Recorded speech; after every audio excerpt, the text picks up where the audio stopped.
Ketemu lagi di Habatus, hidupku bagi Kristus. Hai adik-adik, kita akan belajar di Esra yang kelima ayat 1-17 disambung ke pasal 6 ayat 1 sampai yang ke-12. Adik-adik, ini memang panjang tapi Bu Yuwana akan menyederhanakannya buat adik-adik. Yuk kita berdoa. Tuhan Yesus, kami ucap syukur hari ini karena kami bisa belajar firman-Mu. Berkati kami supaya kami mengerti, memahami, dan melakukannya dalam hidup kami. Dan hanya di dalam nama Yesus kami percaya berdoa. Haleluya. Amin.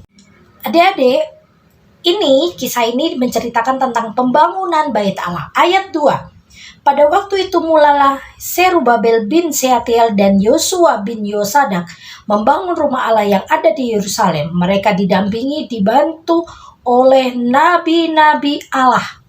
Mereka punya keinginan untuk membangun bait Allah, membangun gereja yang sudah lama roboh. Ini bait suci yang dibangun oleh Salomo dan dihancurkan karena beberapa kali diserang oleh bangsa-bangsa lain. Akhirnya saat ada satu raja, yaitu Raja Kores, mengizinkan orang Israel untuk membangun bait Allah. Tetapi pembangunan ini tidak selesai, berhenti lama sampai puluhan tahun, dari 536 sampai 530 sebelum Masehi. Dan mereka merindu sekali mempunyai rumah Allah. Mereka mulai mendirikannya, pondasinya dari kayu-kayu, tetapi dindingnya hanya dari kayu. Tiba-tiba ada seorang bupati bernama Tatnai, bupati daerah sebelah barat Sungai Efrat. Dia bersama tetua-tetua yang lain melihat, "Hei, siapa yang menyuruh kamu membangun bait Allah? Mengapa? Siapa saja ini yang membangun?"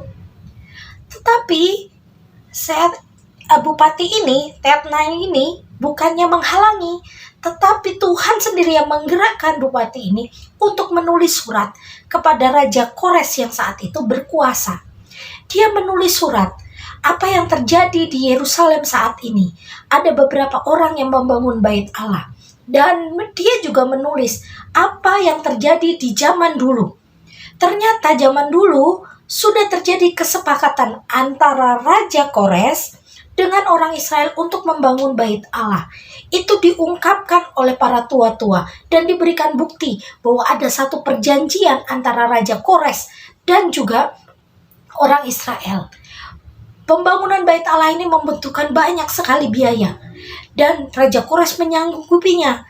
Bahkan perkakas bait Allah yang dulu diambil oleh Nebukadnezar sudah diambil dan diserahkan kepada seorang bupati bernama Sesbasar. Sesbasar ini juga yang meletakkan batu pertama saat pembangunan bait Allah. Ternyata sudah lama berhenti, sudah banyak orang yang lupa. Dan bupati Tatnai ini mengingatkan Raja Darius. Akhirnya Raja Darius kembali kerajaannya menyelidiki apa benar ada perjanjian seperti ini. Dan ternyata ada sebuah piagam yang menunjukkan bahwa memang Raja Kores memberi izin untuk pembangunan. Raja Darius pun akhirnya membuka jalan untuk orang Israel membangun bait Allah. Dia memberi izin, bukan hanya memberi izin, dia juga memberikan kemudahan-kemudahan bagi orang Israel untuk membangun bait Allah. Bahkan dia juga mengambil bagian untuk pembangunan bait Allah. Mengapa semua ini bisa terjadi? Ayo adik-adik, mengapa ini bisa terjadi? Ayat yang ke-5. Tetapi mata Allah mengamati para tua-tua orang Yahudi sehingga mereka tidak dipaksa berhenti oleh orang-orang itu sampai ada berita diterima oleh Darius dan kemudian dikirim kembali surat jawaban mengenai hal itu. Mata Tuhan melihat, Tuhan yang berkehendak menggerakkan banyak orang. Walaupun ini sudah dilupakan, tetapi Tuhan sekali berjanji, Dia tidak bisa melupakannya. Ya dan amin janji Tuhan. Sehingga Tuhan membuka jalan, menolong orang Israel untuk membangun bait Allah lagi. Lewat orang-orang yang sepertinya orang ini bakalan menghalangi. Ternyata tidak. Orang-orang ini dipegang hatinya oleh Tuhan. Dan mereka menolong orang Israel untuk membangun bait Allah. Adik-adik semua, kalau Tuhan berkehendak, Tuhan berjanji, Dia tidak pernah ingkar. Tuhan selalu menepati janjinya. Sekarang adik-adik, perhatikan baik-baik, apa sebenarnya yang adik-adik inginkan hari ini? Waktu Sil, Ibu Yuwana pernah bertanya kepada anak-anak Pratama, apa sih yang mau kamu ingin? Ada yang pengen rumah, ada yang pengen punya mobil, ada yang pengen orang tuanya diberkati pekerjaannya, ada banyak keinginan-keinginan.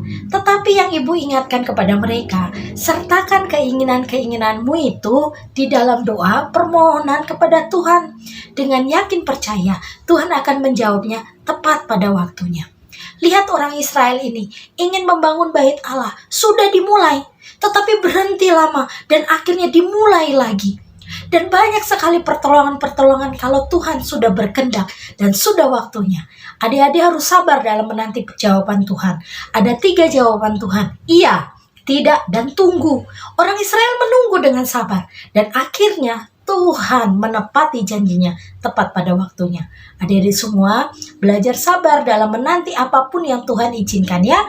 Jangan terburu-buru, jangan cepat putus asa atau marah pada Tuhan.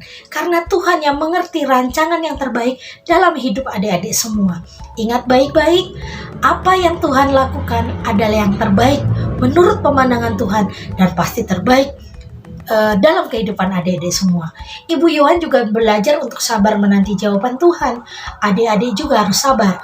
Walaupun sabar itu menyakitkan dan membosankan, tetapi dalam kesabaran ada pelajaran-pelajaran indah yang Tuhan inginkan adik-adik lakukan dan menjadi seseorang yang lebih hebat lagi.